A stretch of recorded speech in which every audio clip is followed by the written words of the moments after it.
Hello, everyone, and we are back for an unexpected part 2 of our webinar. My apologies for the break in the presentation, and we had some unexpected technical difficulties that ended up kicking us off of Zoom. So we are back to resume, and we should be wrapping this up in the next 10 minutes.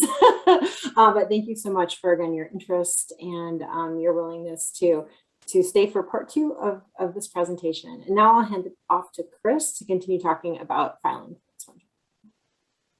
Okay, so continuing on from where I was speaking before the cutoff, once all of the cases that are eligible for expungement have been found, we have some tools that can assist with actually creating and filing the necessary paperwork. MVLS operates this website called mdexpungement.com for any cases that are still to be found on Maryland Case Search. You can use mdexpungement.com and a Google Chrome plugin as well to find the case number of the case and sort of analyze the case and give you a suggestion as to whether or not it can be expunged. And for those cases that can be expunged, it will generate the legal forms necessary. It will fill in the blanks essentially in the expungement form that the courts have created. I like to think of the expungement tool as primarily a way of generating the legal forms. I don't like to think of it as a substitute for legal analysis. It is a computer program. It's not a substitute for an attorney's analysis, but it does make suggestions as to what can and cannot be expunged, but it shouldn't be relied upon as 100% accurate, but it's an extremely helpful guide. And again, this is now going to work pretty much only for cases that are still on Maryland Case Search. For those cases that you may find on a background check like fingerprint or the smart search or elsewhere, you will need to fill out the forms manually. And at mvls.org, we do have links to the court forums and other resources like this that I'm mentioning. So filing expungement is free if it is for a case that's not a conviction. Ordinarily $30 to file for a case where there is a guilty finding. However, MVLS clients and other legal services providers are able to get that fee automatically waived by nature of being a nonprofit. And for filing expungements, any case that's eligible for expungement can be filed at any time that it is eligible. You don't have to worry about putting every eligible case in a single petition or having like one shot at expungement. If other additional cases get found after the fact, those can always be filed later.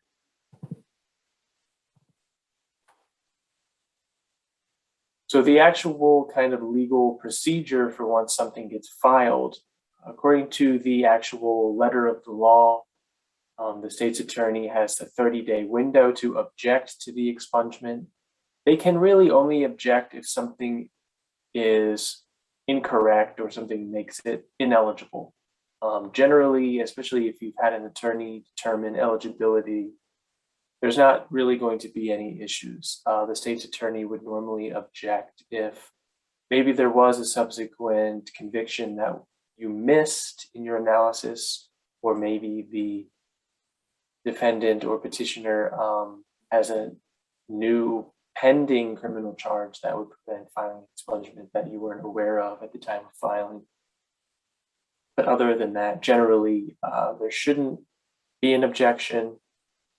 Once the window has passed, the court should grant the expungement. The courts are supposed to grant the expungement if there's no objection.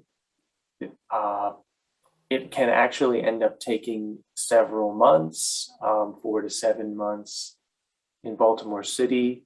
And at the time of this presentation, with the pandemic still ongoing, it can be a little bit unpredictable as far as how long this process is going to take. The courts are generally supposed to issue a date-stamped copy of your petition as proof of filing. That can take a long time as well, and it may not actually happen just with the chaos that's kind of still going on in the world. Things are a little bit disorganized, but after the court actually grants the expungement, there will be a expungement order signed by a judge, and that will go out to the filer and usually the filer's attorney as well. And obviously you'll want to keep that in a safe place as proof of the granting of the expungement.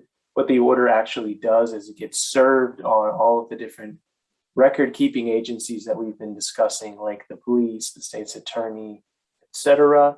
And once they receive that order, they are required to expunge all records of the case that they have in their possession within 60 days. The case search results should be removed pretty shortly after the order goes in as well, but it is important to check case search. If the case was one that was already on case search to begin with, you should check to make sure it's actually been removed.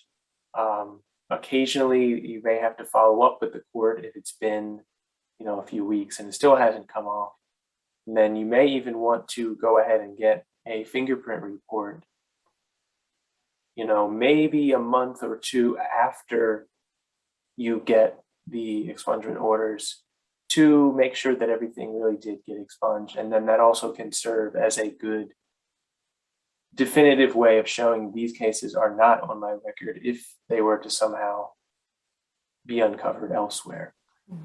Chris, first of all, everyone, thanks for joining us again. Pay no attention to the fact that my outfit and location and jewelry have all changed since the last time I saw you about 2 or 3 hours ago. Chris, you actually make a really good point about the new CGIS report. Obviously, it's a way to check your work, but it's something that's really important for service providers to understand who are kind of supporting a client through this. I've worked with clients who assume that, once it's off a case search, it's gone. So if they go and get so if you're, so today I get the expungement order, I look online, it's off of case search. And if I go get fingerprinted today, it's probably still going to be on my fingerprint record.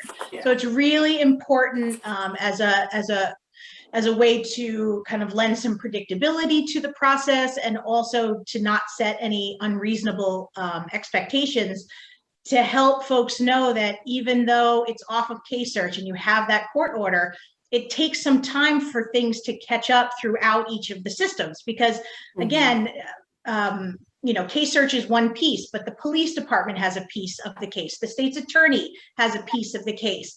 The court itself has, the entirety of the records. And it's really important to set expectations that it takes time for all those pieces to catch up. And getting fingerprinted right after an expungement order is issued is probably not going to be successful in quite the way that the client is hoping. Mm-hmm. And I think particularly with COVID still going on, things took longer, I think, than the standard or what was required by the law anyways. And now this has gotten pushed back. I mean, I know I'm still getting certifications of compliance from agencies, sometimes over a year, if you get the certification at all after the expungement order's been entered. So it's going to take time, and just setting those expectations for clients. It's very, very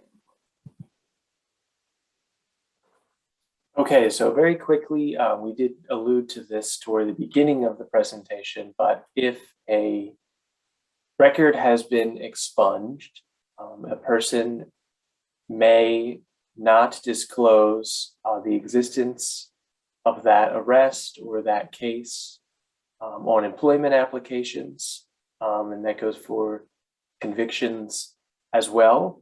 And in fact, employers may not terminate someone or refuse to hire someone based on the person's choice to not disclose expunged records.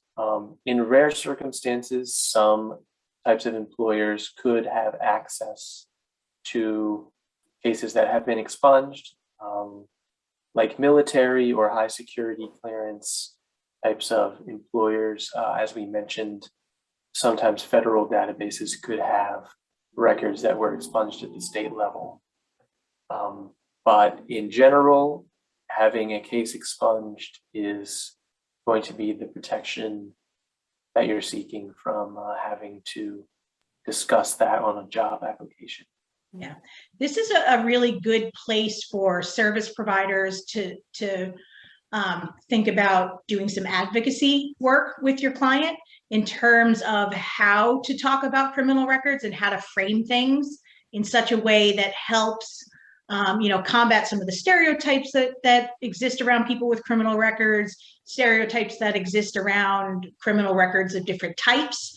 And doing role plays, writing down how you're going to discuss things ahead of time and prepping a client for those potential disclosures can be, is something very concrete that service providers can do with their clients, and also, again, lend some predictability and some, a sense of control to what, as you hopefully have clearly seen, can be a very out of control process. And so that preparation can be really crucial in helping folks get ready for employment applications and interviews, and housing interviews and things of that nature.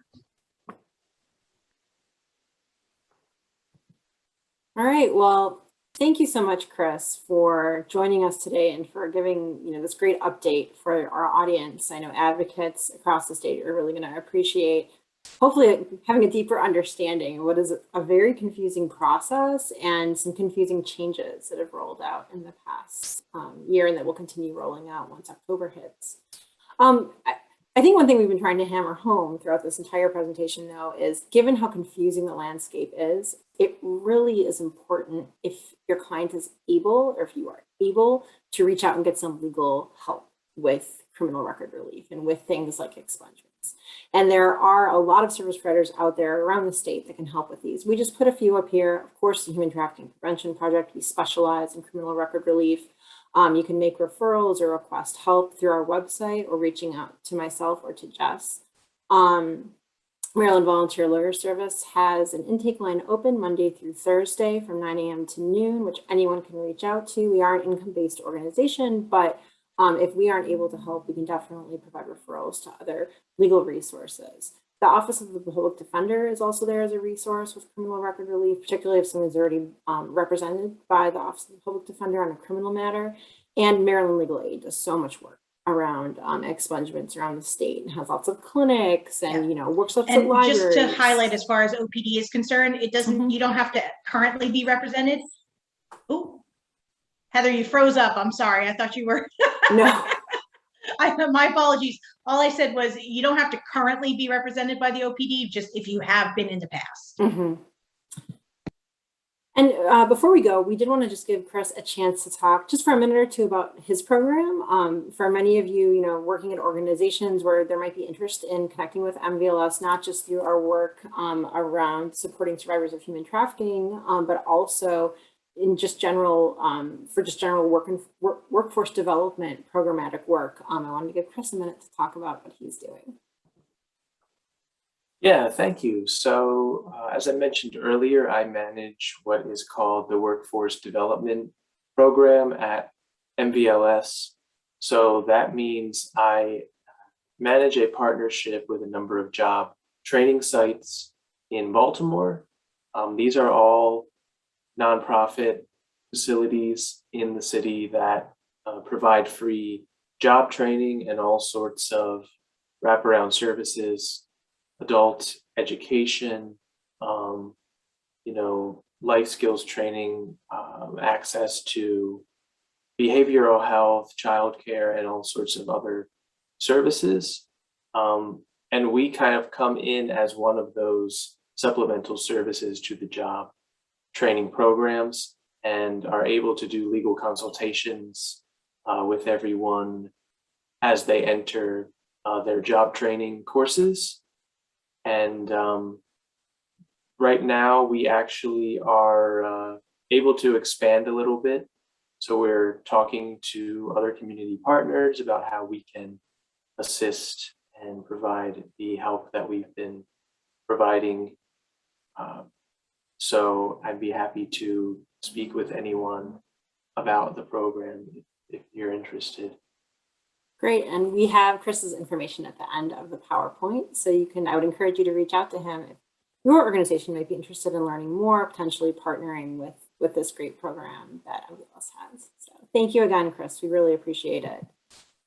Just a few final wrap-up points. So as you know, we do have a website and outreach materials available to help raise awareness about human trafficking and about the challenges that individuals who are made vulnerable to future exploitation might face due to involvement with the criminal justice system. So please reach out to us, check out our website, make referrals. And if you'd like to request some outreach materials, including contact cards, brochures, or posters for your organization, you can contact us at the email here on this screen. You can also follow MVLS on social media. We do a lot of trainings, on numerous trainings every month, and they're all free and can help you stay informed on some interesting issues around social justice, legal access, to services, addressing criminal records, housing rights, a whole gamut of things. So we hope you'll follow us and check out mvls.org/events for more information on upcoming trainings and clinics. And this is just a quick list of a few of the upcoming trainings we do have. We'll be talking about, as we do every fall, legislative updates. And this was kind of a legislative update light with focus on criminal record relief, but we'll be talking about some of the other substantive changes that are happening due to passage of recent bills at the Maryland General Assembly. And then, again, topics as diverse as tax, liens and levies, and some things I don't even know what the topics are, which is awesome. All right. So thank you so much. Here's our contact information. We hope you'll reach out and look forward to having many of you join us for our next quarterly HTPP webinar. Thanks, everyone. Bye-bye.